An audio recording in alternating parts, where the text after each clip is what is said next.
ഇന്ന് നമ്മൾ ചിന്തിക്കാൻ പോകുന്നത് എങ്ങനെ മാനസാന്തരത്തിന് യോഗ്യമായ ഫലം കായ്ക്കും, എന്തൊക്കെ ഫലങ്ങളാണ് കായ്ക്കേണ്ടത്. Price the Lord. ഈ വിഷയങ്ങളാണ് ഇന്നും നാളെയുമായിട്ട് ചിന്തിക്കാൻ പോകുന്നത്. ഫലം മാത്രം എടുത്തുകൊണ്ട് നമുക്ക് ചിന്തകൾ ഡെവലപ്പ് ചെയ്യാൻ ബുദ്ധിമുട്ടാണ്. അതായത് മരവും ഫലവും കൂടെ ചേർന്ന് പോയെങ്കിലേ ശരിയാകത്തുള്ളൂ. കാരണം നല്ല മരത്തിന് നല്ല ഫലം കായ്ക്കാൻ പറ്റൂ, ആകാത്ത മരത്തിന് ആകാത്ത ഫലവുമേ കായ്ക്കാൻ പറ്റൂ. നല്ല മരത്തിന് ആകാത്ത ഫലവും ആകാത്ത വൃക്ഷത്തിന് നല്ല ഫലവും കായ്ക്കാൻ പറ്റത്തില്ല. അപ്പം വൃക്ഷവും ഫലവും കൂടെ ചേർന്ന് പോയെങ്കിൽ മാത്രമേ ഈ വിഷയത്തിൽ കുറച്ചുകൂടെ നമുക്ക് പഠിക്കാൻ പറ്റൂ. Price the Lord.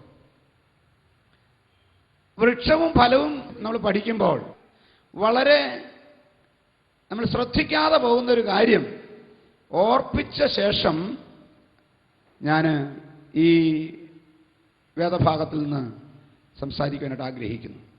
യെരമ്യാ പ്രവചനം 17-ാം അധ്യായം 8-ാം വാക്യം. അവൻ വെള്ളത്തിനരികെ നട്ടിരിക്കുന്നതും ഇല വാടാത്തതുമായ വൃക്ഷം പോലെയാകും. ഉഷ്ണം തട്ടുമ്പോൾ അത് പേടിക്കയില്ല, അതിന്റെ ഇല പച്ചയായിരിക്കും. വരൾച്ചയുള്ള കാലത്തും വാട്ടം തട്ടാതെ ഫലം കായ്ച്ചുകൊണ്ടിരിക്കും. സങ്കീർത്തനം 1:3. അവൻ ആറ്റിരകത്ത് നട്ടിരിക്കുന്നതും തക്ക കാലത്ത് ഫലം കായ്ക്കുന്നതും ഇല വാടാത്തതുമായ വൃക്ഷം പോലെ ഇരിക്കും. അവൻ ചെയ്യുന്നതൊക്കെയും സാധിക്കും. എസെക്കിയേൽ പ്രവചനം 47-ാം അധ്യായം 12-ാം വാക്യം. നദീതീരത്ത് ഇക്കരെയും അക്കരെയും തിന്മാൻ തക്ക ഫലമുള്ള സകലവിധ വൃക്ഷങ്ങളും വളരും. അവയുടെ ഇല വാടുകയില്ല, ഫലമില്ലാതെ പോകുകയുമില്ല. അതിലെ വെള്ളം വിശുദ്ധ മന്ദിരത്തിൽ നിന്ന് ഒഴുകി വരുന്നതുകൊണ്ട് അവ മാസം തോറും പുതിയ ഫലം കായ്ക്കും. അവയുടെ ഫലം തിന്മാനും അവയുടെ ഇല ചികിത്സയ്ക്കും ഉതകും. വെളിപ്പാട് പുസ്തകം 22-ാം അധ്യായം അതിന്റെ 1-2 വാക്യങ്ങൾ. വീഥിയുടെ നടുവിൽ ദൈവത്തിന്റെയും കുഞ്ഞാടിന്റെയും സിംഹാസനത്തിൽ നിന്ന് പുറപ്പെടുന്നതായി പളുങ്കുപോലെ ശുഭ്രമായ ജീവജല നദിയും അവൻ എന്നെ കാണിച്ചു. നദിക്ക് ഇക്കരെയും അക്കരെയും ജീവവൃക്ഷം ഉണ്ട്. അത് 12 വിധം ഫലം കായ്ച്ച് മാസം തോറും അതത് ഫലം കൊടുക്കുന്നു. Price the lord. ഹല്ലേലൂയ. ഈ ഭാഗങ്ങളെല്ലാം കൂടെ ചേർത്ത് പറഞ്ഞാൽ ഫലം കായ്ക്കുന്ന ഒരു വൃക്ഷം ഫലം കായ്ക്കുന്നത് എന്തുകൊണ്ടെന്ന് ചോദിച്ചാൽ അത് നട്ടിരിക്കുന്ന സ്ഥലത്തിന്റെ പ്രത്യേകതയാണ്. നിനക്ക് ഫലം കായ്ക്കണമെങ്കിൽ നിന്നെ നട്ടിരിക്കുന്നത് എവിടെയാണ്? എന്റെയും നിന്റെയും സഹവാസം എവിടെയാണ്? എന്റെയും നിന്റെയും ജീവിതം എവിടെയാണ്? ഏത് വെള്ളമാണ് വലിച്ചെടുക്കുന്നത്? ഏത് വളമാണ് ഇടുന്നത്? ഇതിനൊക്കെയും ഇൻഫ്ലുവൻസ് ഉണ്ട്. Price the Lord. സ്വാധീനമുണ്ട്. അവൻ ആറ്റരികത്ത് നട്ടിരിക്കുന്നതും തക്ക കാലത്ത് ഫലം കായ്ക്കുന്നതുമായ വൃക്ഷം, ഇല വാടാത്ത വൃക്ഷം. ഹല്ലേലൂയ. Praise the lord. ഗുണമെന്നാ?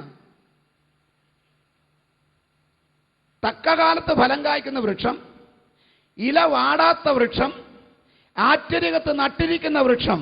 ഇതിന്റെ ഗുണമെന്താണെന്നറിയാമോ? ഞാനിത് ഈ ഭാഗം പഠിച്ചപ്പോൾ ഞാനിങ്ങനെ ചിന്തിക്കുകയായിരുന്നു. നമ്മുടെ നാട് പോലെയല്ല ഇസ്രായേൽ. മിക്കവാറും മരുഭൂമിയാണ്.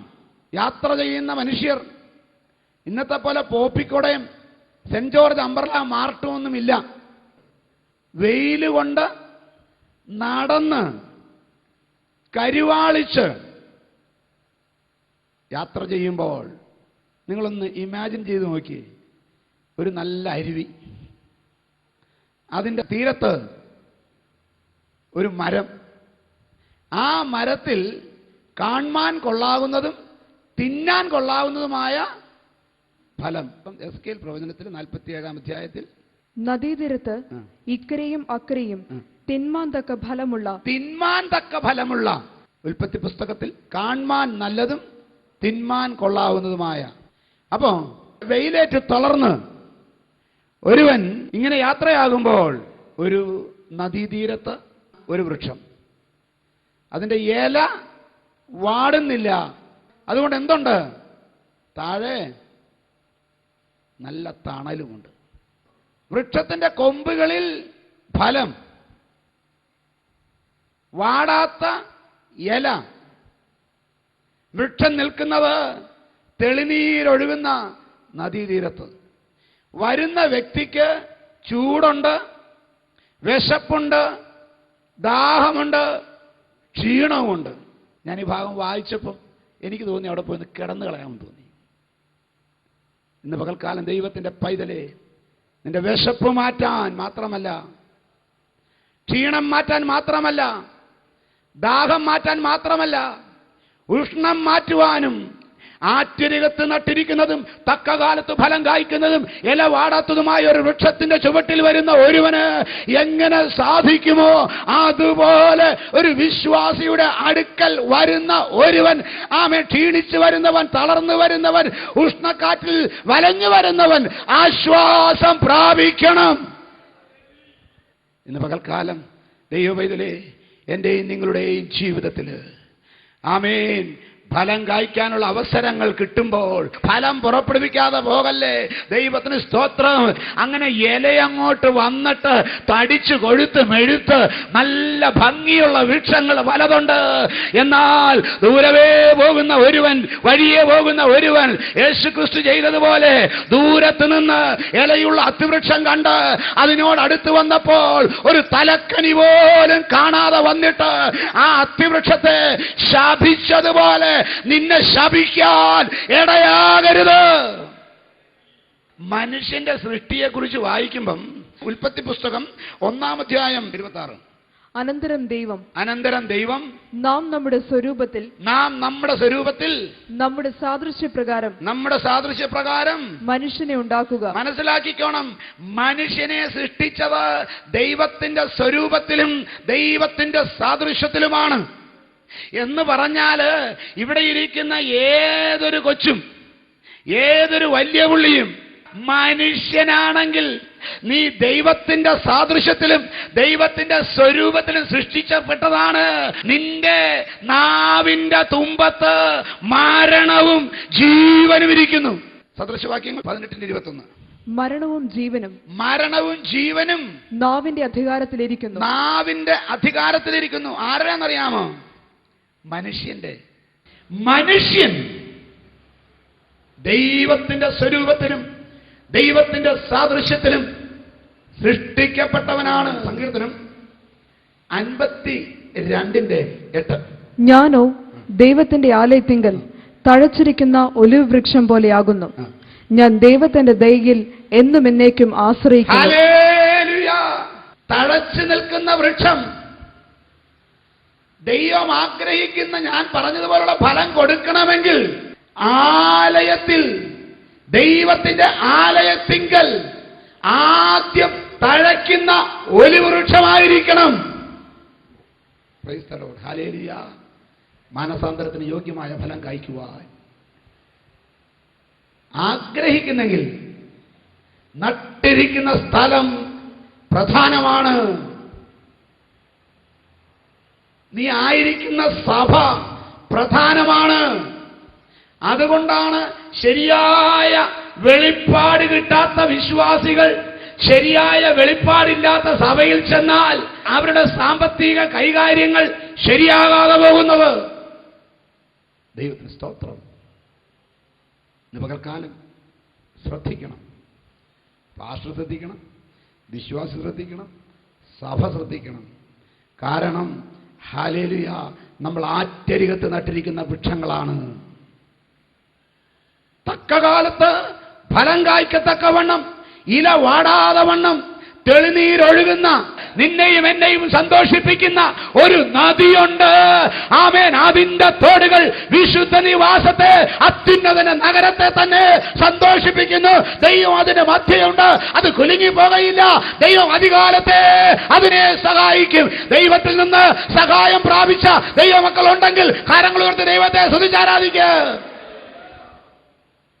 ആലയത്തിന്റെ പുഷ്ടി അനുഭവിക്കുന്ന ദൈവജനത്തിനായി സ്തോത്രം ചെയ്യുക. വെള്ളത്തിൽ നിന്ന് പിടിച്ചിട്ട മീനെ പോലെ ആലയത്തിൽ കയറിയിരിക്കല്ലേ. കയറിയിരുന്ന് പിടയ്ക്കുക. എന്തിനാണെന്നറിയാമോ? മീൻ കരയിൽ കിടന്ന് പിടയ്ക്കുന്നത് അതിന് എപ്പോഴാ വെള്ളത്തിലോട്ട് തിരിച്ചു ചാടാമെന്നുള്ള വിഷമം കൊണ്ടാണ്. ഇന്ന് പകൽക്കാലം ഞാൻ ചോദിക്കട്ടെ, ആരാധനയ്ക്ക് കയറിയിരിക്കുമ്പോൾ, ദൈവത്തെ ആരാധിക്കാൻ കയറിയിരിക്കുമ്പോൾ ആശീർവാദം പറയാതെ ചാടി പുറത്തു പോകാതെ ഇരിക്കാനുള്ളൊരു തീരുമാനം ഇന്ന് പകൽക്കാലം എടുക്കാൻ മനസ്സുണ്ടോ? ആമേൻ. ഇന്ന് പകൽക്കാലം ഒരു തീരുമാനം എടുക്ക്. ആശീർവാദം പറഞ്ഞിട്ടേ ഞാൻ ഇവിടെ നിന്ന് എഴുന്നേറ്റ് പോകൂ. അങ്ങനത്തെ ഒരു തീരുമാനം എടുക്കണമെങ്കിൽ ഒരു മനോഭാവം ഉണ്ടായിരിക്കണം. നാം ഇവിടെ ഇരിക്കുന്നത് നല്ലത്. ഈ ഘട്ടത്തിന്റെ മധ്യേ, പ്രയാസത്തിന്റെ മധ്യേ, പ്രതികൂലത്തിന്റെ മധ്യേ ഈ മരുഭൂമിയിൽ യാത്ര ചെയ്ത എനിക്ക് സ്വന്തമായി സമാധാനമായി സ്വല്പം ആശ്വാസമായി ഇരിക്കാൻ ഒരു ഇടമുണ്ടെങ്കിൽ അത് ദൈവസന്നിധി മാത്രമാണ്. അത് ദൈവസന്നിധി മാത്രമാണ്. അത് ദൈവത്തിന്റെ പാദപീഠത്തിൽ മാത്രമാണ്. വിശ്വസിക്കുന്നവർ കരങ്ങൾ ഉയർത്തി ദൈവത്തെ സ്തുതിച്ചാരാധിക്കുക. നിന്റെ എത്ര വിഷമമുള്ള വിഷയവുമായി, എത്ര വേദനിപ്പിക്കുന്ന വിഷയവുമായി, എത്ര ചങ്ക് തകരുന്ന വിഷയവുമായി, എത്ര കോടിയുടെ വിഷയമായാലും ഈ ദൈവസന്നിധിയിൽ ഇരിക്കേണ്ടതുപോലെ ഇരുന്നാൽ നീ എഴുന്നേറ്റ് പോകുന്നതിന് മുമ്പ് നിനക്ക് പരിഹാരം തരുവാൻ കഴിവുള്ള ഒരു ദൈവസന്നിധിയിലാണ് ഇരിക്കുന്നതെന്ന് ഓർമ്മ വേണം. ഇടയ്ക്കിടയ്ക്ക് മൊബൈലുമായിട്ട് ചാടി പുറത്തോട്ട് പോകുന്നവർ ഓർക്കണം, നീ ഇരിക്കുന്ന ദൈവസന്നിധിയിലാണ്. 2 or 3 പേർ എന്റെ നാമത്തിൽ എവിടെ കൂടിയാലും മധ്യ ഞാനുണ്ട്. ഹല്ലേലൂയ, ദൈവത്തിന് സ്തോത്രം. ഇന്ന് കോടതികളിൽ ഇതടിക്കാൻ പാടില്ല, നിരോധിച്ചിരിക്കുന്നു. പോലീസ് സ്റ്റേഷനിൽ ഇത് നിരോധിച്ചിരിക്കുന്നു. ബാങ്കുകളിൽ പോലും നിരോധിച്ചിരിക്കുന്നു. ദൈവസഭയിൽ ഇരുന്നു കൊണ്ട് ബിസിനസ് ചെയ്യുന്നത് യോഗ്യമല്ല. ദൈവസഭയിൽ ഇരുന്നു കൊണ്ട് SMS സ്വീകരിക്കുകയും SMS അയക്കുകയും ചെയ്യുന്നത് യോഗ്യമല്ല. ദൈവസഭയിൽ ഇരുന്നു കൊണ്ട് സുഹൃത്ത് വലയങ്ങളുമായി അവൻ ആരാധനയുടെ റണ്ണിംഗ് കമന്ററി നടത്തുന്നത് യോഗ്യമല്ല. ഇതൊക്കെ നടക്കുന്ന കാര്യങ്ങളാണ് ഞാനീ പറയുന്നത്. ഇന്ന് പകൽക്കാലം ദൈവം നമുക്ക് സൗകര്യങ്ങൾ തന്നെങ്കിൽ അത് ദൈവനാമത്തിന് വേണ്ടി ഉപയോഗിക്കുന്ന ദൈവമക്കൾക്കായി ഞാൻ സ്തോത്രം ചെയ്യുകയാണ്. നിനക്ക് കിട്ടിയ അനുഗ്രഹം നിനക്ക് ശാപമായി മാറരുത്. നിനക്ക് കിട്ടിയ അനുഗ്രഹത്തുകൊണ്ട് നിന്നെ തെറ്റുകാരനെന്ന്, കുറ്റക്കാരനെന്ന് വിധിക്കുവാൻ അനുവദിക്കരുത്. ഹല്ലേലൂയ. ഒരു കാര്യം എനിക്കറിയാം, മുമ്പേ അവന്റെ രാജ്യവും നീതി അന്വേഷിച്ചാൽ അതോടുകൂടെ ഇതൊക്കെയും തരാമെന്ന് പറഞ്ഞൊരു ദൈവത്തെയാണ് ഞങ്ങൾ നിങ്ങൾ ആരാധിക്കുന്നതെങ്കിൽ, ഹല്ലേലൂയ, പ്രൈസ് ഗോഡ്. ദൈവത്തിന്റെ വിഷയങ്ങളിൽ മാനസാന്തരം ആവശ്യമാണ്. ദൈവിക വിഷയങ്ങളിൽ മാനസാന്തരം ആവശ്യമാണ്. മാത്രമല്ല, കോരഹപുത്രന്മാരോട് ചേർന്ന് ദൈവമക്കളുടെ സത്യം മനസ്സിലാക്കിയിരിക്കണം. സങ്കീർത്തനങ്ങൾ 84 10 വാക്യം. നിന്റെ പ്രാകാരങ്ങളിൽ കഴിക്കുന്ന ഒരു ദിവസം, നിന്റെ പ്രാകാരങ്ങളിൽ കഴിക്കുന്ന ഒരു ദിവസം വേറെ 1000 ദിവസത്തേക്കാൾ ഉത്തമമല്ലോ. വേറെ 1000 ദിവസത്തേക്കാൾ ഉത്തമമല്ലോ. ഇന്ന് പകൽക്കാലം ഞാൻ ഉറക്കെ പറയട്ടെ, നീ ദൈവസന്നിധിയിൽ 1 മണിക്കൂർ ചെലവഴിക്കേണ്ട വിധത്തിൽ ചെലവഴിച്ചാൽ 1000 മണിക്കൂറിന്റെ പ്രതിഫലം നിന്റെ ജീവിതത്തിന്റെ ഇടപാടുകളിൽ തന്ന് നിനക്ക് കോമ്പൻസേറ്റ് ചെയ്യുവാൻ, നിന്നെ അനുഗ്രഹിക്കുവാൻ ഈ ദൈവത്തിന് കഴിയുമെന്ന് വിശ്വസിക്കുന്നെങ്കിൽ കരങ്ങൾ ഉയർത്തി ദൈവത്തെ സ്തുതിച്ചാരാധിച്ചാട്ട്. ജീസസ്. യഹോവയുടെ സന്നിധിയിൽ കഴിക്കുന്ന ഒരു ദിവസം വേറെ 1000 ദിവസത്തേക്കാൾ ഉത്തമം. Praise God. വായിച്ചാടുത്ത്. ദുഷ്ടന്മാരുടെ കൂടാരങ്ങളിൽ പാർക്കുന്നതിനേക്കാൾ, ദുഷ്ടന്മാരുടെ കൂടാരങ്ങളിൽ പാർക്കുന്നതിനേക്കാൾ എന്റെ ദൈവത്തിന്റെ ആലയത്തിൽ വാതിൽ കാവൽക്കാരായിരിക്കുന്നത് എനിക്ക് ഏറെ ഇഷ്ടം. ഉള്ളിന്നൊന്ന് പറയാമോ? ചങ്കത്ത് കൈവച്ചൊന്ന് പറയാമോ? ഒരു വാതിൽ കാവൽക്കാരനായിട്ടെങ്കിലും യഹോവയുടെ ആലയത്തിൽ കഴിച്ചുകൂട്ടുന്നതാണ്. എത്ര പേർക്ക് ആത്മാർത്ഥമായി പറയാൻ സാധിക്കും? ദൈവത്തെ സ്തുതിച്ചാട്ട്. ഹല്ലേലൂയ. ഞാൻ വെറുതെ പറയില്ല, ഇതൊന്ന് പ്രാക്ടീസ് ചെയ്ത് നോക്കിയേ, നിന്റെ അവസ്ഥയ്ക്ക് മാറ്റം വരുന്നത് കാണാം. കാരണം എന്നെ മാനിക്കുന്നവനെ ഞാനും മാനിക്കുമെന്നൊരു വാക്യം കിടപ്പുണ്ട്. ദൈവത്തെ മാനിച്ച് നീ എന്ത് നട്ടങ്ങൾ സഹിച്ചാലും 5 ഇരട്ടി പകരം തരുമെന്ന് ദൈവത്തിന്റെ വചനം പറയുമ്പോൾ, കാട് കത്തിച്ചവൻ, കാടിന്റെ ഉടമസ്ഥന് 5 ഇരട്ടി പരിഹാരം വരുത്തണമെന്ന് വചനം എഴുതിയിട്ടുണ്ടെങ്കിൽ, നീ ദൈവത്തിന് വേണ്ടി നിന്നിട്ട് എന്തെങ്കിലും കത്തിപ്പോയാൽ 5 ഇരട്ടി പരിഹാരം തരുവാൻ ദൈവം ബാധ്യസ്ഥനാണ്. അവൻ തന്നിരിക്കും. അതുകൊണ്ട് ഈ ഉപവാസ പ്രാർത്ഥനയിൽ പ്രായോഗിക ജീവിതത്തിലേക്ക് മാനസാന്തരത്തിന്റെ തീരുമാനങ്ങൾ കടന്നു വരട്ടെ. ഹല്ലേലൂയ. മാനസാന്തരത്തിന് യോഗ്യമായ ഫലം കായ്ക്കുക എന്ന് പറയുമ്പോൾ, നിത്യജീവിതത്തിൽ ഇലവാടാത്ത വൃക്ഷമായിട്ട്, ഫലം പുറപ്പെടുവിക്കുന്ന വൃക്ഷമായിട്ട് ഞാനും നീയുമായിരിക്കണം. എങ്ങനെയാണ് ഫലം പുറപ്പെടുവിക്കണമെന്ന് അറിയാമോ? ആവർത്തന പുസ്തകം 33-ാം അധ്യായം 14-ാം വാക്യം. സൂര്യനാൽ ഉളവാകുന്ന വിശേഷ ഫലം കൊണ്ടും, സൂര്യനാൽ ഉളവാകുന്ന വിശേഷ ഫലം കൊണ്ടും, പ്രതിമാസിക ചന്ദ്രനാൽ ഉളവാകും വിശിഷ്ട ഫലം കൊണ്ടും, പ്രതിമാസിക ചന്ദ്രനാൽ ഉളവാകുന്ന വിശിഷ്ട ഫലം കൊണ്ടും, പുരാതന പർവ്വതങ്ങളുടെ ശ്രേഷ്ഠ സാധനങ്ങൾ കൊണ്ടും, പുരാതന പർവ്വതങ്ങളുടെ ശ്രേഷ്ഠ സാധനങ്ങൾ കൊണ്ടും, ശാശ്വത ശൈലങ്ങളുടെ വിശിഷ്ട വസ്തുക്കൾ കൊണ്ടും, ശാശ്വത ശൈലങ്ങളുടെ വിശിഷ്ട വസ്തുക്കളെ കൊണ്ടും, ഭൂമിയിലെ വിശേഷ വസ്തുക്കളും സമൃദ്ധിയും കൊണ്ടും അവന്റെ ദേശം യഹോവയാൽ അനുഗ്രഹിക്കപ്പെടുമാറാകട്ടെ. അവന്റെ ദേശം യഹോവയാൽ അനുഗ്രഹിക്കപ്പെടുമാറാകട്ടെ എന്ന്. എന്തുവാ ഈ സൂര്യനാൽ ഉളവാകുന്ന വിശേഷ ഫലം കൊണ്ടും, സൂര്യനാൽ ഉളവാകുന്ന വിശേഷ ഫലം. വരിക്കച്ചക്ക ആണെങ്കിലും മഴ പെയ്യുന്നതിന് മുമ്പ് കിട്ടിയാലുണ്ടല്ലോ നല്ല ടേസ്റ്റാണ്. മനസ്സിലായോ? സൂര്യനാൽ ഉളവാകുന്ന വിശേഷ ഫലം. Price the Lord. അപ്പോ സൂര്യനാൽ ഉളവാകുന്ന ഫലം എന്ന് പറഞ്ഞാൽ 4 സീസണുണ്ട് ഒരു വർഷത്തിൽ. അത് തളിർക്കാൻ, പൂക്കാൻ, കായ്ക്കാൻ. Praise the lord. സമയമെടുക്കും. അപ്പൊ അതുകൊണ്ട് തളിർത്ത് പൂത്ത് കായ്ക്കണം. കായ്ച്ചാൽ പോരാ, അത് മരത്തെ കിടന്ന് മൂക്കണം. ഇപ്പൊ മരത്തെ നിന്ന് പറിച്ച് പഴുപ്പിക്കുന്ന പരിപാടിയൊക്കെ പത്രത്തിൽ വായിക്കുന്നുണ്ട്. അതൊന്നുമല്ല ഈ പറഞ്ഞേക്കുന്നത്. Price the Lord. മരത്തെ കിടന്ന് മൂക്കണം. എന്നിട്ട് മരത്തെ കിടന്ന് പഴുക്കാറാകണം. നല്ല മൂപ്പെത്തണം. അത് പറിച്ചെടുത്ത് കഴിച്ചാൽ ടേസ്റ്റ് വേറെ. Price the Lord. പക്ഷേ തളിർത്ത് ചില മാസം കഴിയുമ്പോഴാണ് പൂ വരുന്നത്. പൂ വന്നാൽ അത് കായ പിടിക്കാൻ വീണ്ടും ചില ആഴ്ചകൾ പോകും. കായ പിടിച്ചാൽ അത് മൂക്കാനായിട്ട് പിന്നെയും ചില മാസങ്ങൾ പോകും. ഇതെല്ലാം കൂടെ കൂട്ടി വരുമ്പം വർഷത്തിൽ 1 പ്രാവശ്യം അല്ലെങ്കിൽ 2 പ്രാവശ്യം സ്ഥിരമായി കായ്ക്കുന്ന വൃക്ഷങ്ങളുണ്ട്. റെഗുലറായി കായ്ക്കുന്ന വൃക്ഷങ്ങളുണ്ട്. അതിൻ്റെ ഫലം പുറപ്പെടുവിക്കുന്നത് സൂര്യൻ്റെ കറക്കത്തെ ആശ്രയിച്ചാണ്. സീസണൽ ഫ്രൂട്ട്സ്, മാങ്ങ, ചക്ക, ആപ്പിള്, മുന്തിരി, പ്രൈസ് ദി ലോർഡ്. നിങ്ങൾക്കറിയാവുന്ന കൂട്ടിവെച്ചാൽ മതി. ഇതൊക്കെ അതിൽപ്പെടും. എന്നാൽ ഈ സൂര്യന്റെ ആകർഷണത്തിൽ നിന്ന് മാറിയിട്ട് ചന്ദ്രനുമായി ബന്ധപ്പെട്ട് കിടക്കുന്നതുണ്ട്. രണ്ടാമത്തെ എന്തുവാ? പ്രതിമാസിക ചന്ദ്രനാൽ ഉളവാകും. പ്രതിവർഷമാ മറ്റത്. ഇത് പ്രതിമാസമാണ്. എന്ന് പറഞ്ഞാൽ മാസം തോറും ഫലം കൊടുക്കുന്നത്. വർഷത്തിൽ കൊടുക്കുന്നത്, മാസം തോറും കൊടുക്കുന്നത്. ദൈവമക്കളെ, ഈ കാര്യമൊക്കെ ആരോടാണ് പറയുന്നതെന്ന് അറിയാമോ? മനസ്സിലാകണമെങ്കിൽ 33-ാം അധ്യായം 13-ാം വാക്യം തൊട്ട് വായിച്ചാൽ ഇത് ആരോടാണ് പറയുന്നതെന്ന് മനസ്സിലാകും. യോസേഫിനെ കുറിച്ച് അവൻ പറഞ്ഞത്. യോസേഫിനെ കുറിച്ച് അവൻ പറഞ്ഞത് എന്തൊക്കെയാ പറഞ്ഞെന്നറിയാമോ? ഒന്ന് വായിച്ചു കേട്ടെ. ആകാശത്തിലെ വിശിഷ്ട വസ്തുവായ മഞ്ഞുകൊണ്ടും, ആകാശത്തിലെ വിശിഷ്ട വസ്തുവായ മഞ്ഞുകൊണ്ടും, താഴെ കിടക്കുന്ന അഗാധ ജലം കൊണ്ടും, സൂര്യനാൽ ഉളവാകുന്ന വിശേഷ ഫലം കൊണ്ടും, പ്രതിമാസിക ചന്ദ്രനാൽ ഉളവാകും വിശിഷ്ട ഫലം കൊണ്ടും, പുരാതന പർവ്വതങ്ങളുടെ ശ്രേഷ്ഠ സാധനങ്ങൾ കൊണ്ടും ആ.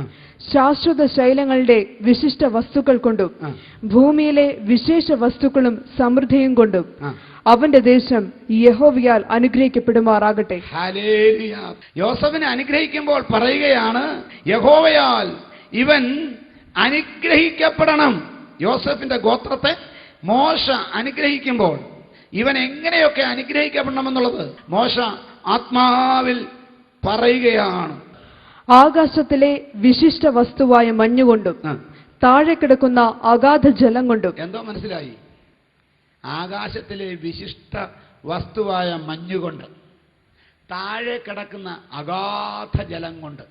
കുഴൽക്കിണറുകാരോട് ചോദിച്ചാൽ പറയുന്നത്, കുഴൽക്കിണറിൽ കൂടെ വരുന്ന വെള്ളം സർഫസ് വാട്ടർ അല്ല, പെരിഫറൽ വാട്ടർ അല്ല. കുളത്തിലും സാധാരണ കിണറിലും തടാകത്തിലും പുഴയിലും ലഭിക്കുന്ന വെള്ളം സർഫസ് വാട്ടറാണ്. അതിൻ്റെ ഉറവാസ്ഥാനം മഴ പെയ്യുമ്പോൾ ഭൂമിയിൽ താഴുന്ന വെള്ളം, അത് ഊറി വരുന്ന ഉറവയാണ്. എന്നാൽ കുഴൽക്കിണർ അങ്ങനെയല്ല. ഭൂമിയുടെ അഗാധത്തിൽ കിടക്കുന്ന വാട്ടർ സോഴ്സുകളുണ്ട്. 800 അടി, 1000 അടി, 1200 അടി എല്ലാം താഴോട്ട് ചെന്ന് കഴിയുമ്പോൾ ചില സ്ഥലത്ത് പമ്പ് പോലും വയ്ക്കേണ്ട, തന്നെ വരും. ദൈവമക്കളെ, ദൈവത്തിന് സ്തോത്രം. ആകാശത്തിലെ വിശേഷമായ മഞ്ഞ്, അഗാധത്തിലുള്ള ജലം എന്ന് പാൽക്കാലം ഞാൻ പറയട്ടെ, ദൈവം നിനക്ക് അനുകൂലമായാൽ മഴയില്ലാത്ത കാലം വന്നാലും നീ ഫലം കായ്ച്ചുകൊണ്ടിരിക്കും. കാരണം നിന്റെ നനവിന് ഒരു കുഴപ്പവുമില്ല. ദൈവകൃപയുണ്ടെങ്കിലേ എവിടെ പിടിച്ചിട്ടാലും 4 കാലിൽ നിൽക്കും, ജീവിക്കും. ഉറപ്പുണ്ടോ? ഉറപ്പെത്ര പേർക്കുണ്ട്? ആരെല്ലാം എതിരായാലും, എന്തൊക്കെ എതിരായാലും, ഏത് വ്യവസ്ഥിതികൾ എതിരായാലും, ഗ്ലോബൽ ട്രെൻഡായാലും, ഒരു കാര്യം എനിക്കറിയാം, നീ പാർക്കുന്നത് ദൈവത്താൽ അനുഗ്രഹിക്കപ്പെട്ട ഗോഷൻ ദേശത്താണെങ്കിൽ നീ ആയിരിക്കുന്ന സ്ഥാനത്ത് നിനക്ക് പരിപാലനം അയക്കുവാൻ ഈ സർവശക്തൻ മതിയായവൻ. യാക്കോബേ, ഞാൻ നിന്നെ സ്നേഹിച്ചു, ഞാൻ നിന്നെ തെരഞ്ഞെടുത്തു, നീ പട്ടുപോകാൻ സമ്മതിക്കത്തില്ല. നമ്മുടെ പദവി ഒന്ന് ആലോചിച്ചോണം കേട്ടോ. ദൈവത്തിങ്കിൽ നമുക്കുള്ള പദവി, നമ്മളിതിന് പകരം എന്നാ ചെയ്ത്? ആകപ്പാടെ ചെയ്തത് കർത്താവിനെ എൻ്റെ രക്ഷിതാവ്, എൻ്റെ കർത്താവായി ഇന്ന് മുതൽ സ്വീകരിക്കുന്നു. Price the Lord. ഒരു കാര്യം. രണ്ടാമത് എന്ത് ചെയ്തു? ഇത് ഉറക്കെ ഒന്ന് പറഞ്ഞു, മുമ്പോട്ട് ചെന്നൊന്ന് പറഞ്ഞു ഒരു ദിവസം. മൂന്നാമത് എന്ത് ചെയ്തു? എന്തോ ചെയ്തു? ഒരു കുളി കുളിച്ചു. ദിവസം 3 വട്ടം കുളിക്കുന്നങ്ങളാണ് നമ്മൾ. തരം ഉണ്ടെങ്കിൽ 3 പ്രാവശ്യം കുളിക്കും. അപ്പോൾ ഒരു ദിവസം ഒരു കുളി കുളിച്ചു. അതിന് കാശ് ചോദിച്ചാലോ? എന്നിട്ടും അത് അനുഗ്രഹമാക്കി മാറ്റിയില്ലേ? അത് വിടുതലാക്കി മാറ്റിയില്ലേ? ലോകം തരാത്ത സമാധാനം, ലോകം തരാത്ത സന്തോഷം, ലോകം തരാത്ത ധൈര്യം, ലോകം തരാത്ത ഉറപ്പ്, ലോകം തരാത്ത നിശ്ചയം, ലോകം തരാത്ത അനുഗ്രഹം, ലോകം തരാത്ത ഉയർച്ച, ലോകം തരാത്ത അഭിവൃദ്ധി, ലോകം തരാത്ത ഐശ്വര്യം നിനക്കും നിന്റെ തലമുറയ്ക്കും തന്നില്ലേ? ദൈവം എത്ര നല്ലവനല്ലേ! ഈ ദൈവത്തിൻ്റെ വഴികളെ ഓർക്കുമ്പോൾ ഞാൻ ദൈവത്തെ സ്തുതിക്കുകയാണ്. നമ്മളൊന്നും ട്രാക്റ്റ് കൊടുത്തതിൻ്റെ ശമ്പളമല്ല കിട്ടിയത്. എത്ര പേര് ട്രാക്റ്റ് കൊടുക്കുന്നുണ്ട്? നമ്മൾ ഓപ്പൺ എയറിൽ പോയി പ്രസംഗിച്ചതിൻ്റെ ശമ്പളമല്ല നമ്മൾ മേടിച്ചത്. എത്ര പേര് ഓപ്പൺ എയറിൽ പ്രസംഗിക്കുന്നുണ്ട്? നമ്മൾ നാടുതോറും നടന്ന് ഈ ദൈവത്തെക്കുറിച്ച് സാക്ഷി പറഞ്ഞതിൻ്റെ കൂലിയാണോ നമുക്ക് കിട്ടിയേക്കുന്നത്? എത്ര പേര് സാക്ഷി പറയുന്നുണ്ട്? നമ്മൾ ലോകം മുഴുവനും പോയി സഭകൾ സ്ഥാപിച്ചതിൻ്റെ കൂലിയാണോ കിട്ടിയേക്കുന്നത്? എത്ര പേര് സഭ സ്ഥാപിക്കുന്നുണ്ട്? ഞാൻ പലപ്പോഴും പറയാറുണ്ട്, നമുക്കൊക്കെ കിട്ടിയ എന്താണെന്നറിയാമോ? ഇപ്പം കേസ് നടക്കുന്നൊരു കാര്യമുണ്ട്, നോക്കുകൂലിയാണ് കിട്ടിയേക്കുന്നത് അല്ലേ? വല്ലോനും പണിയെടുത്തതിന് നമ്മൾ നോക്കി നിന്ന് കൂലി മേടിക്കുക. മനസ്സിലായൊരു ദൈവത്തെ ഒന്ന് സ്തുതിക്കാമോ? ഇതാ നമുക്ക് കിട്ടിയേക്കുന്നത്. നമ്മുടെ കഷ്ടം കൊണ്ടല്ല, നമ്മുടെ അധ്വാനം കൊണ്ടല്ല. യെശയ്യാ പ്രവചനത്തിൽ 43-ാം അധ്യായം 21 മുതലുള്ള വാക്യങ്ങളൊന്ന് ശ്രദ്ധിച്ചു കേട്ടെ. ഞാൻ എനിക്ക് വേണ്ടി നിർമ്മിച്ചിരിക്കുന്ന ജനം, ഞാൻ എനിക്ക് വേണ്ടി നിർമ്മിച്ചിരിക്കുന്ന ജനം എന്റെ സ്തുതിയെ വിവരിക്കും, എന്റെ സ്തുതിയെ വിവരിക്കും. എന്നാൽ യാക്കോബേ, എന്നാൽ യാക്കോബേ, പ്രമാണം എന്നാന്നറിയാമോ? ഞാൻ എനിക്ക് വേണ്ടി നിർമ്മിച്ചിരിക്കുന്ന ജനം എന്റെ സ്തുതിയെ വിവരിക്കും. ഞാൻ എൻ്റെ വീട്ടിൽ വളർത്തുന്ന പട്ടിയാണെങ്കിൽ എൻ്റെ വീട്ടിൽ കള്ളം വന്നാൽ കുരയ്ക്കും. അത് മനസ്സിലായി? അപ്പൊ ഞാൻ വളർത്തിയ സാധനത്തിന് എനിക്ക് പ്രയോജനപ്പെടണം. അതാണ് പ്രമാണം. കർത്താവ് പറഞ്ഞു, ഞാൻ എനിക്ക് വേണ്ടി നിർമ്മിച്ചിരിക്കുന്ന ജനം, ഞാൻ എനിക്ക് വേണ്ടി നിർമ്മിച്ചിരിക്കുന്ന ജനം എന്റെ സ്തുതിയെ വിവരിക്കും. എന്റെ സ്തുതിയെ വിവരിക്കും. ഇത് മനസ്സിലായെങ്കിലും ദൈവത്തെ സ്തുതിക്കാമോ? ഞാൻ എനിക്ക് വേണ്ടിയല്ല, എന്നെ എന്റെ ദൈവത്തിന് വേണ്ടിയാണ് നിർമ്മിച്ചത്, ഉരുവാക്കിയത്, വളർത്തിയത്, ഉയർത്തിയത്, സഹായിച്ചത്, ഐശ്വര്യമായി അനുഗ്രഹിച്ചത്. അങ്ങനെയാണെങ്കിൽ എന്റെ ജോലി എന്നാണെന്നറിയാമോ? എന്റെ ദൈവത്തിന്റെ സ്തുതിയെ വർണ്ണിക്കുക, വർണ്ണിക്കുക, വർണ്ണിക്കുക. സകല ഭക്തന്മാരുമായുള്ളവരെ വന്നു കേൾപ്പീൻ, അവൻ എന്റെ പ്രാണന് വേണ്ടി ചെയ്തത് ഞാൻ വിവരിക്കാം. ഇതാ എന്റെ ജോലി. പക്ഷേ നെക്സ്റ്റ്, എന്നാൽ യാക്കോബേ, നീ എന്നെ വിളിച്ചപേക്ഷിച്ചിട്ടില്ല. എന്നാൽ യാക്കോബേ, നീ എന്നെ വിളിച്ച് അപേക്ഷിച്ചിട്ടില്ല. ഇസ്രായേലേ, നീ എന്റെ നിമിത്തം അധ്വാനിച്ചിട്ടുമില്ല. ഇസ്രായേലേ, നീ എന്റെ നിമിത്തം അധ്വാനിച്ചിട്ടില്ല. പിന്നെ നിന്റെ ഹോമയാഗങ്ങളുടെ കുഞ്ഞാടുകളെ നീ എനിക്ക് കൊണ്ടുവന്നിട്ടില്ല. നിന്റെ ഹോമയാഗങ്ങളുടെ കുഞ്ഞാടുകളെ നീ എനിക്ക് കൊണ്ടുവന്നിട്ടില്ല. നിന്റെ ഹനനയാഗങ്ങളാൽ നീ എന്നെ ബഹുമാനിച്ചിട്ടില്ല. നിന്റെ ഹനനയാഗങ്ങളാൽ നീ എന്നെ ബഹുമാനിച്ചിട്ടില്ല. ദൈവത്തെ ബഹുമാനിക്കാത്ത സകല ഫലങ്ങളും ഇന്ന് വെട്ടിമാറ്റണം. നിന്റെ ദൈവത്തെ ബഹുമാനിക്കുവാൻ, നിന്റെ ദൈവത്തെ ആദരിക്കുവാൻ ഞാൻ നീയും കടപ്പെട്ടവനാണ്. ദൈവ സന്നിധി ലക്ഷ്യമായി വിചാരിക്കാതെ, ദൈവ സന്നിധി ഭയത്തോടെ, വിറയലോടെ അവനെ ആദരിച്ച്, അവനെ ബഹുമാനിച്ച് നിന്നില്ലെങ്കിൽ അവൻ, എന്റെ കർത്താവ് പറയുന്നു, നീ എന്നെ ബഹുമാനിച്ചിട്ടില്ല. ഇന്ന് പകൽക്കാലം ദൈവത്തെ ബഹുമാനിക്കാത്ത, ദൈവത്തെ ആദരിക്കാത്ത, ദൈവത്തെ മാനിക്കാത്ത എന്തെങ്കിലും സംഭവം, എന്തെങ്കിലും പ്രവൃത്തി എന്റെ നിന്റെ ജീവിതത്തിലുണ്ടെങ്കിൽ പറ ദൈവത്തോട്, കർത്താവേ, ഇന്ന് ഞാനത് വെട്ടിമാറ്റും. ഈ മാനസാന്തരത്തിന്റെ 19ാം ദിവസമെങ്കിലും തീരുമാനങ്ങളുടെ ആഴങ്ങളിലേക്ക് കടന്നില്ലെങ്കിൽ എനിക്ക് നിനക്കും വിശ്വാസി എന്ന് പറയാൻ യോഗ്യതയില്ല, ദൈവപൈതൽ എന്ന് പറയാൻ യോഗ്യതയില്ല. ഞാൻ നിന്നെ തെരഞ്ഞെടുത്തു, എനിക്ക് വേണ്ടി നിന്നെ നിർമ്മിച്ചു. പക്ഷെ നീ എന്നെ ആദരിച്ചിട്ടില്ല, ബഹുമാനിച്ചിട്ടില്ല. വായിക്കും. ഭോജനയാഗങ്ങളാൽ ഞാൻ നിന്നെ ഭാരപ്പെടുത്തിയിട്ടില്ല. ഭോജനയാഗങ്ങളാൽ ഞാൻ നിന്നെ ഭാരപ്പെടുത്തിയിട്ടില്ല. ഞാൻ മനസ്സിലാക്കിയ പ്രമാണം അതാണ്. അതുകൊണ്ടാണ് ഫെയ്ത്ത് സിറ്റിയിലെ ഒരൊറ്റ വിശ്വാസിയെ പോലും സാമ്പത്തിക വിഷയങ്ങളിൽ ഭാരപ്പെടുത്താത്ത ഒരു സിസ്റ്റം ഇവിടെ ഉണ്ടായത്. എൻ്റെ കർത്താവ് പറയുന്നു, നിന്നെ ഭാരപ്പെടുത്തിയിട്ടില്ല. മനസ്സുണ്ടെങ്കിൽ മനസ്സ് പോലെ സന്തോഷത്തോടെ കൊടുക്കുന്നവനെ കർത്താവ് സ്നേഹിക്കുന്നു.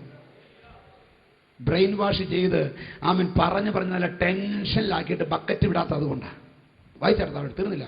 ധൂപനം കൊണ്ട് ഞാൻ നിന്നെ അധ്വാനിപ്പിച്ചിട്ടുമില്ല. കർത്താവ് പറയുന്നു, ധൂപനം കൊണ്ട് ഞാൻ നിന്നെ അധ്വാനിപ്പിച്ചിട്ടില്ല. നിന്റെ ആരാധന എത്ര സുഖമുള്ളതാണ്. പൂവക്കുറ്റി വീശണ്ട, മണി അടിക്കണ്ട, പുകയ്ക്കണ്ട, വെടി പൊട്ടിക്കണ്ട. ഇരിക്കുന്നിടത്തിരുന്ന് വെടി പൊട്ടുന്ന പോലെ ഒരു ഹല്ലേലൂയ പറഞ്ഞത്. ഇതിനും പ്രതിഫലം തരുവാൻ, ഇതിനും പ്രതിഫലം തരുവാൻ ഈ ദൈവം വിശ്വസ്തനല്ലേ? നിന്റെ ആരാധനയ്ക്ക് പ്രതിഫലമുണ്ട്, നിന്റെ പ്രാർത്ഥനയ്ക്ക് പ്രതിഫലമുണ്ട്, നിന്റെ അന്യഭാഷയ്ക്ക് പ്രതിഫലമുണ്ട്, നിന്റെ സ്തോത്രത്തിന് പ്രതിഫലമുണ്ട്. നിന്നെ കൊണ്ട് അധ്വാനിപ്പിക്കാനല്ല, നിന്നെ സന്തോഷിപ്പിക്കുവാൻ. യേശുവിന്റെ അധികാരമുള്ള നാമത്തിൽ ഇന്ന് പകൽക്കാലം അന്യാരാധന ശക്തികൾ അഴിയട്ടെ. അന്യാരാധന ശക്തികൾ യേശുവിന്റെ നാമത്തിൽ അഴിയട്ടെ. സത്യാരാധന 24 മൂപ്പന്മാർ, 4 ജീവികൾ, കിരീടങ്ങൾ താഴെയിട്ട് ആരാധിക്കുന്ന സ്വർഗത്തിലെ ആരാധന മഹാപുരുഷാരത്തിന്റെ ഘോഷം പോലെ, പെരുവെള്ളത്തിന്റെ ഇരച്ചിൽ പോലെ, തകർത്ത ഇടിമുഴക്കം പോലെ ദൈവത്തിന്റെ ജനത്തിന്റെ ആരാധന ഉയരട്ടെ. Price the Lord. ഇന്ന് പകൽക്കാലം ദൈവത്തിന്റെ പൈതലേ, നീ വന്നു കയറിയ പ്രതിഫലമാണ്. ഒന്നും കൊണ്ടുവരണ്ട, വന്നേച്ചാ മതി. ഇതുപോലെ സഹായിക്കുന്ന ഒരു ആരാധനയും ഇതുപോലെ സഹായിക്കുന്ന ഒരു ദൈവവും ഉണ്ടെന്ന് എത്ര പേർക്ക് മനസ്സിലായിട്ടുണ്ട്? എന്റെ ദൈവം പറയുന്നു, ഇസ്രായേലേ, ഞാൻ നിന്നെ കൊണ്ട് അധ്വാനിപ്പിച്ചിട്ടില്ല, നിന്നെ കൊണ്ട് ധൂപനം കൊണ്ട് അധ്വാനിപ്പിച്ചിട്ടില്ല, നിന്റെ ഹോമയാഗം കൊണ്ട് അധ്വാനിപ്പിച്ചിട്ടില്ല, ഹനനയാഗം കൊണ്ട് അധ്വാനിപ്പിച്ചിട്ടില്ല.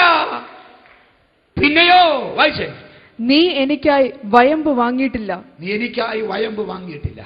നിന്റെ ഹനനയാഗങ്ങളുടെ മേധസ് കൊണ്ട് എനിക്ക് തൃപ്തി വരുത്തിയിട്ടുമില്ല. അടുത്തത്, നിന്റെ പാപങ്ങൾ കൊണ്ട് നീ എന്നെ അധ്വാനിപ്പിക്കുകയും നിന്റെ പാപങ്ങൾ കൊണ്ട് നീ എന്നെ അധ്വാനിപ്പിക്കുകയും നിന്റെ അകൃത്യങ്ങൾ കൊണ്ട് എന്നെ കഷ്ടപ്പെടുത്തുകയും ചെയ്തു. എന്റെ നിമിത്തം ഞാൻ തന്നെ നിന്റെ അതിക്രമങ്ങളെ മായ്ച്ചു കളയുന്നു. നിന്റെ പാപങ്ങളെ ഞാൻ ഓർക്കുകയുമില്ല. ഹല്ലേലൂയ. ഞാനും നിങ്ങളും അധ്വാനിക്കാതിരുന്നപ്പോൾ അവൻ അധ്വാനിച്ചു. എന്തിനെന്നറിയാമോ? എന്റെയും നിന്റെയും പാപങ്ങൾ മാഞ്ഞു കളയുവാൻ, പാപങ്ങൾ തൂത്തെറിയുവാൻ. ഇസ്രായേലേ, ഞാൻ നിന്നെ കൊണ്ട് അധ്വാനിപ്പിച്ചില്ല. ഇസ്രായേലേ, നിന്നെ കൊണ്ട് അധ്വാനിപ്പിച്ചില്ല. യാക്കോബേ, നിന്നെ കൊണ്ട് അധ്വാനിപ്പിച്ചില്ല. ഞാൻ നിനക്ക് വേണ്ടി അധ്വാനിച്ചു. ഞാൻ ഏകനായി മുന്തിരിച്ചക്ക് ചവിട്ടി. എന്റെ ഭുജം തന്നെ രക്ഷ വരുത്തി. ഇന്ന് രാത്രി മനസ്സിലാക്കണം, നമ്മൾ അധ്വാനിക്കാതെ, നമ്മൾ ചവിട്ടാതെ, നമുക്ക് വേണ്ടി അധ്വാനിച്ച ഒരുവനിൽ കൂടെ, നമുക്ക് വേണ്ടി യാഗമായി തീർന്ന ഒരുവനിൽ കൂടെ, നമുക്ക് വേണ്ടി കാൽവരിയിൽ ഉയർത്തപ്പെട്ട യേശുവിൽ കൂടെ, അവനേറ്റ അടിപ്പിണരുകളാൽ, അവനേറ്റ മുറിവുകളാൽ, അവനേറ്റ മുൾക്കിരീടത്താൽ, അവനേറ്റ നിന്ദയാൽ, അവനേറ്റ പരിഹാസത്താൽ ഞാൻ നീ ഉയർത്തപ്പെട്ടു. മാത്രമോ, ദൈവത്തിന്റെ സ്തോത്രം. താഴോട്ട് 46 അധ്യായത്തിന്റെ 1-ാം വാക്യത്തിൽ, ബേൽ വണങ്ങുന്നു, നെബോ കുനിയുന്നു. അവരുടെ വിഗ്രഹങ്ങളെ മൃഗങ്ങളുടെ പുറത്തും കന്നുകാലികളുടെ പുറത്തും കയറ്റിയിരിക്കുന്നു. നിങ്ങൾ എടുത്തുകൊണ്ട് നടന്നവ ഒരു ചുമടും തളർന്ന മൃഗങ്ങൾക്ക് ഭാരവുമായി തീർന്നിരിക്കുന്നു. അവ കുനിയുന്നു, ഒരുപോലെ വണങ്ങുന്നു. ഭാരമൊഴിപ്പാൻ കഴിയാതെ അവ തന്നെ പ്രവാസത്തിലേക്ക് പോയിരിക്കുന്നു. റാസ പോകുമ്പോഴേ എന്ത് കഷ്ടപ്പെട്ട ഇത് പൊക്കുന്നറിയാമോ? ചുമക്കുന്നറിയാം. 200-250 കിലോയൊക്കെ ഒരു രൂപം. ഇതിനെ ചുമന്നുകൊണ്ട് നടക്കണം. എന്നാ താഴോട്ട് വായിച്ചേ. ഗർഭം മുതൽ വഹിക്കപ്പെട്ടവരും ഉദരം മുതൽ ചുമക്കപ്പെട്ടവരുമായി യാക്കോബ് ഗ്രഹവും ഇസ്രായേൽ ഗ്രഹത്തിൽ ശേഷിച്ചിരിക്കുന്ന എല്ലാവരുമായുള്ള യാക്കോബ് ഗ്രഹവും ഇസ്രായേൽ ഗ്രഹത്തിൽ ശേഷിച്ചിരിക്കുന്ന എല്ലാവരുമായുള്ളവരെ. അടുത്ത വാക്യം, എന്റെ വാക്കുകൾ കേൾപ്പീൻ. നിങ്ങളുടെ വാർദ്ധക്യം വരെ ഞാൻ അനന്യൻ തന്നെ. നിങ്ങൾ നരയ്ക്കുവോളം ഞാൻ നിങ്ങളെ ചുമക്കും. ഓ, നിങ്ങൾ എന്നെ ചുമക്കണ്ട, ഞാൻ നിങ്ങളെ ചുമക്കും. ഹല്ലേലൂയ. ഇന്ന് പകൽക്കാലം ദൈവത്തിന്റെ ജനമേ, യേശു ആരെന്ന് മനസ്സിലാക്കി, നിന്റെ വിടുതൽ മനസ്സിലാക്കി ഈ ദൈവത്തെ ആരാധിക്കുവാൻ നിനക്ക് സാധിക്കുമെങ്കിൽ കരങ്ങളടിച്ച് ആരാധിക്കുക.